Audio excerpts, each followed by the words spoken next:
You've been lied to, not in a small way, not in the fine print, in the most fundamental way possible, about what it means to own something, about what it means to be free, and about who actually controls your life in this economy. Think about your average morning. You wake up, you reach for your phone before you even reach for water. You open an app you didn't buy, running on a device you're still paying off, to check messages on a platform that owns everything you've ever posted on it. Then you stream music you don't own, watch a show on a subscription you'll forget to cancel, order breakfast through an app that takes 30% from the restaurant and calls it progress. And somewhere, in a data center you'll never see, a profile of you, more accurate than your own self-perception, is being sold to people who want to change your behavior. You think you're a customer. But here's the thing nobody's saying out loud. You're not the customer, you're the product, you're the land, you're the labor. And this, what we're living inside right now, is not a free market economy. It's feudalism, rebuilt from scratch, optimized with algorithms, and sold back to you as convenience. Stay with this, because by the time we're done here, you're going to see every subscription you pay, every app you use, and every free service you enjoy in a completely different light. We're going to trace exactly how big tech engineered a system that mirrors the most oppressive economic structure in human history, and why most people will never realize it's happening to them. We're going to talk about the mechanics of data extraction, the psychology of manufactured dependency, and the 3 specific ways the modern tech economy has turned financial autonomy into something that looks free but costs you everything. And we're going to talk about what people who understand this are doing differently. But first, let's go back, way back. Feudalism, in the traditional sense, was a system built on a very simple premise. A small group of people controlled the land. Everyone else needed the land to survive. So the people who needed it paid the people who owned it, in labor, in rent, in loyalty, in a portion of everything they produced. The lord owned the resources.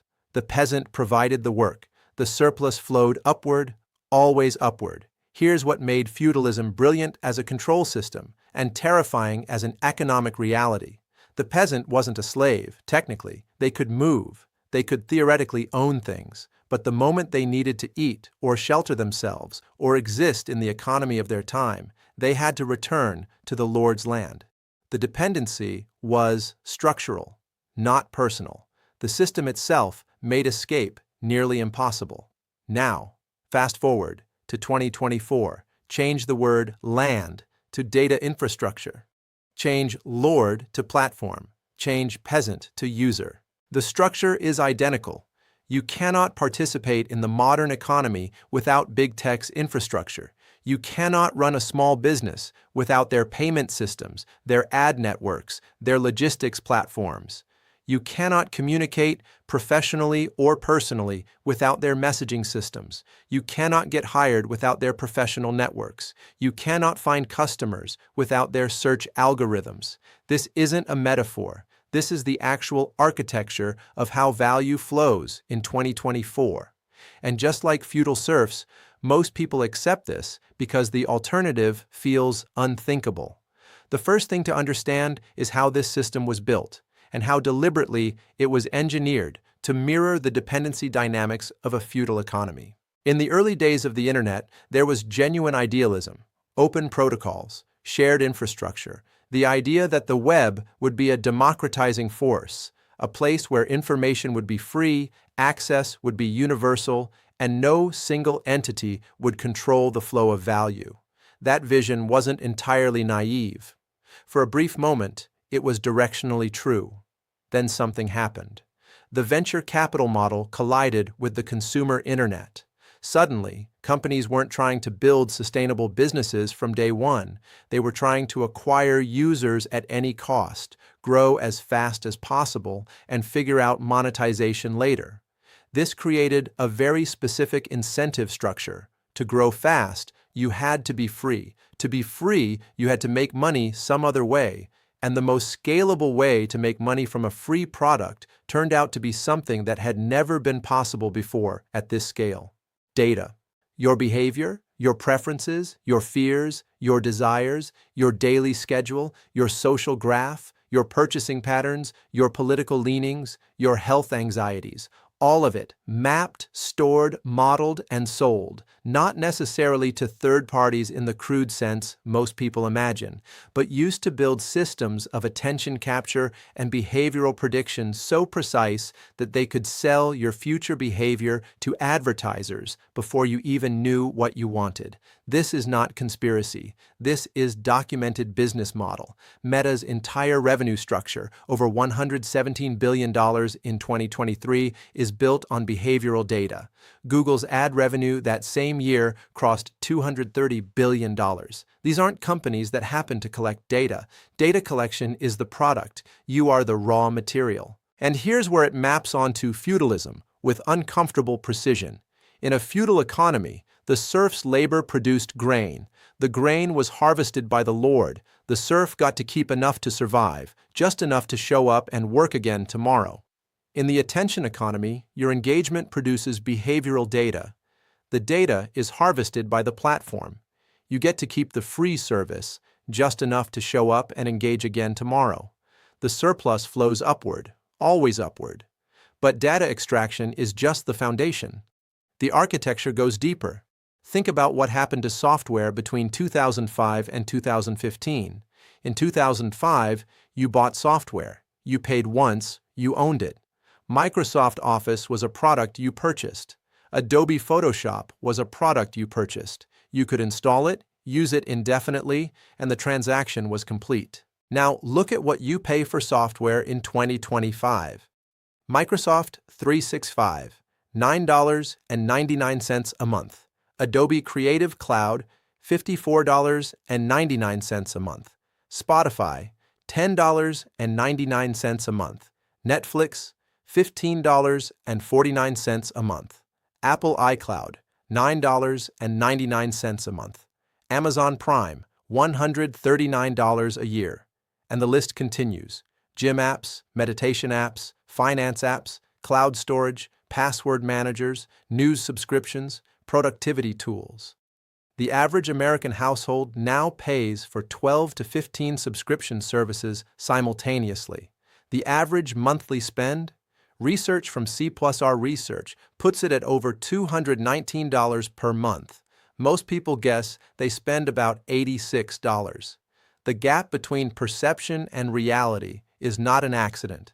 This is the subscription trap, and it's the second pillar of the modern feudal system. Here's why subscriptions are not just a pricing model. They are a control mechanism. When you own something, a piece of software, a piece of music, a book, the transaction is over. The company has no further claim on your behavior. But when you subscribe, you're not owning anything. You're renting access. And the moment you stop paying, everything disappears. More importantly, the company now has a permanent, recurring claim on your cash flow, not just on a purchase decision you make once, but on your monthly income indefinitely. They've inserted themselves into the infrastructure of your financial life in a way that's much harder to exit than a one-time purchase. There's a reason every software company in the world has pivoted to subscription models in the last decade. It's not because subscriptions are better for you, it's because subscriptions are infinitely better for them. Predictable recurring revenue, higher lifetime customer value, automatic renewals that require active cancellation, and the friction of cancellation is never accidental. The dark patterns, buried cancellation flows, misleading retention offers, the way you have to call a phone number to cancel something you signed up for online, these are deliberate design choices. Engineered friction, engineered dependency. This is where it gets more interesting, because dependency isn't just financial, it's psychological. And the tech industry has become extraordinarily sophisticated at engineering psychological dependency at scale. But this is where everything changes. Because what we've been talking about so far, the data extraction, the subscription economics, is the part most financially literate people vaguely understand. They know they're being monetized. They accept it as the cost of modern life. What they don't see is the deeper layer, the layer that operates on the architecture of your mind itself. Consider this. In the early 2000s, if you wanted to waste time, you had to work at it. You had to sit down, open a browser, navigate to something. Distraction had friction. Attention had default states that involved boredom. And boredom, it turns out, is cognitively important. Boredom is where the brain defaults to what researchers call the default mode network, the system responsible for self-reflection, long-term planning, creativity, and identity formation. Now consider the experience of a modern smartphone user. Every moment of potential boredom, every transition, every wait, every empty second is immediately colonized by a notification, a scroll, a suggested video, a pull to refresh. The friction has been engineered out of distraction, and the result isn't just that people are more distracted. The result is that a generation of people has had their default mode network systematically suppressed. The implications of this are staggering. When you can't be bored, you can't think long-term. When you can't think long-term, you can't build wealth. When you can't build wealth, you remain economically dependent on the employer, on the platform, on the system. This is not an incidental side effect of addictive design. There is substantial internal evidence from whistleblowers, from former engineers, from leaked documents, that engagement maximization was prioritized explicitly over user well-being.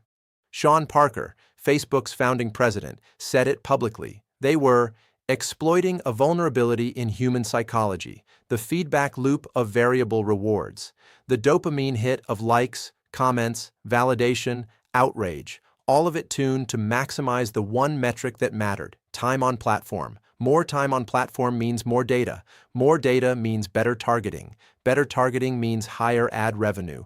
And who pays for all of this in the end? Not the advertisers. They pass the cost to consumers through higher prices. You pay for the ads that manipulate you. You are the serf. The harvest is your attention. And the peasant, in the feudal era, always thought of the Lord's land as necessary, as natural, as just the way things are. Now we need to talk about the third pillar, because this one operates at an even more macro level, and it's the one that most directly determines whether any individual can actually escape this system. Network effects. In the feudal world, the Lord's power was reinforced by geography. The land was where it was. You needed to eat. The alternatives were bleak. Travel was dangerous. Other lordships had their own conditions, and the skills of a serf were not easily portable. The system created lock-in through physical geography and survival necessity. In the digital economy, lock-in is created through network effects. The platform is valuable because everyone is on it. Everyone is on it because it's valuable. And the larger the network grows, the more impossible it becomes to leave. Not because leaving is literally impossible, but because leaving means leaving behind every social connection, every professional relationship, every piece of content, every workflow integration you've built on that platform over years. Instagram is the best example of this. Imagine trying to build a brand today without Instagram. For certain audiences, in certain industries, it's practically non-negotiable. But here's what Instagram, or rather Meta, has done with that captive audience. They've systematically reduced organic reach over the years. In 2012, if you had 10,000 followers, you could expect to reach most of them with a post. By 2019, organic reach had fallen to somewhere between 2 and 6%. Today it's lower. The rest, you can buy it back through advertising, on their platform, to your own audience. This is the feudal dynamic in its purest digital form. You built something on their land, they watched you build it, they let you grow, and then once you were dependent enough, they started charging you rent for access to what you built.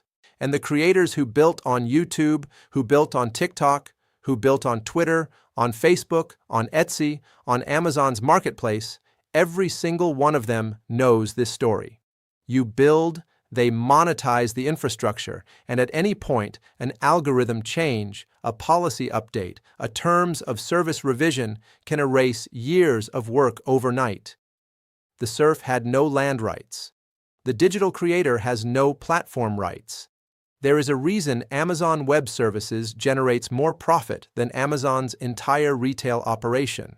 There is a reason Apple takes 30% of every transaction on its App Store, not for any service it provides in that transaction, but simply because it controls the gateway. There is a reason Google can mandate that any app on Android using its billing system pays a 30% commission, regardless of the economics of that business. Gateway control. That is the mechanism. The platform owns the road, and every merchant who wants to reach the customers on the other side of the road pays the toll. Always. This is not capitalism, not in the sense that Adam Smith described. This is rent extraction.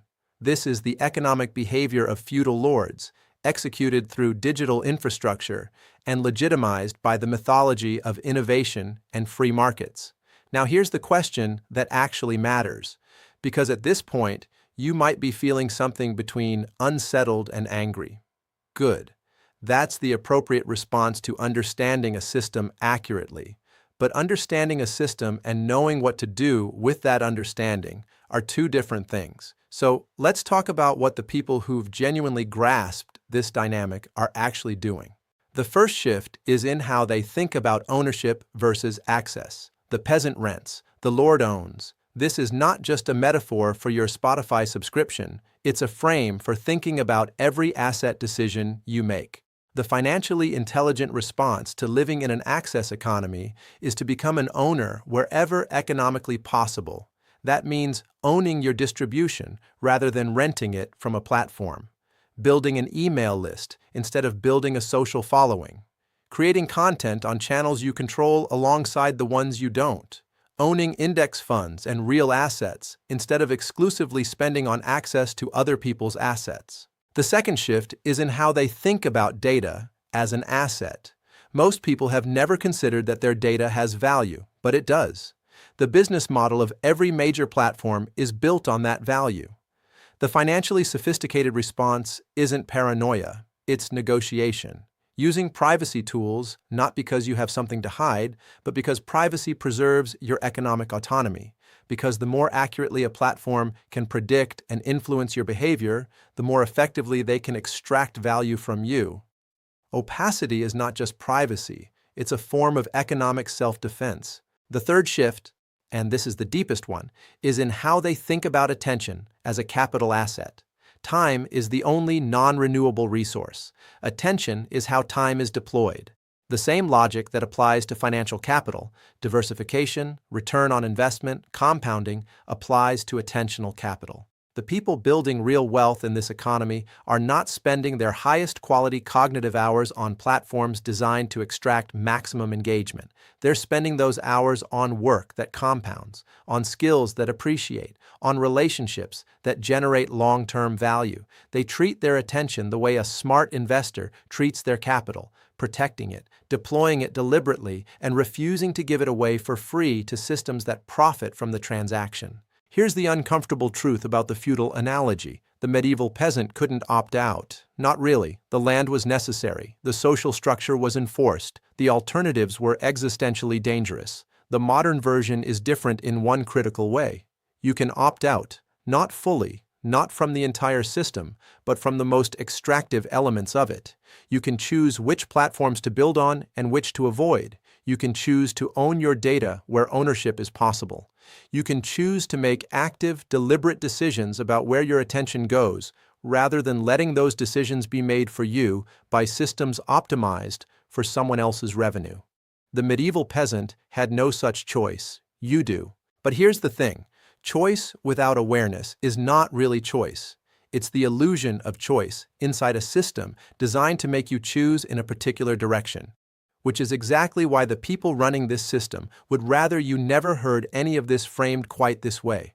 It's more convenient, but for them, if you experience it as freedom, if you experience your 12 subscription services as empowerment, if you experience the platform's recommendation algorithm as a tool serving your interests rather than their own. The feudal lord didn't announce he was extracting value from the serfs. He called it protection. He called it order. He called it civilization. The language changes, the structure doesn't. We are living inside the most sophisticated system of value extraction ever built. It runs on infrastructure you can't see, driven by incentives you're not told about, producing an economic reality where the people who own the infrastructure get exponentially richer and the people who provide the labor, the attention, the data, the engagement, remain on the perpetual treadmill of access without ownership. FinTrove exists because this conversation needs to happen more loudly. The people who understand this system are using that understanding. The people who don't are funding it. You just got handed the frame. What you do with it is the only thing that matters now. If this hit differently than the content you usually consume, there's a reason for that. Subscribe to FinTrove, because the next video goes even deeper into the specific mechanics of how wealth gets built quietly while everyone else is busy being harvested. The land never changes. Only the technology used to fence it does.